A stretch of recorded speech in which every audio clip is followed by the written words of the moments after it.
কারাগারে থাকাকালীন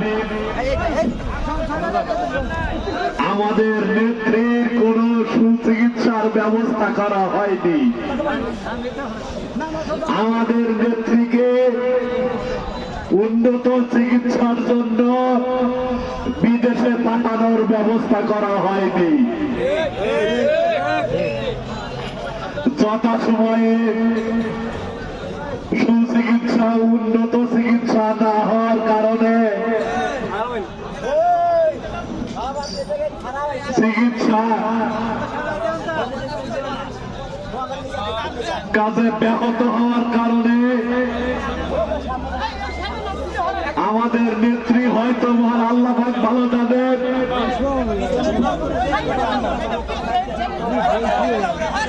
বর্তমানে জীবন মৃত্যুর সন্ধিক্ষণে অবস্থান করছেন ঢাকা এমআর কেয়ার হাসপাতালে।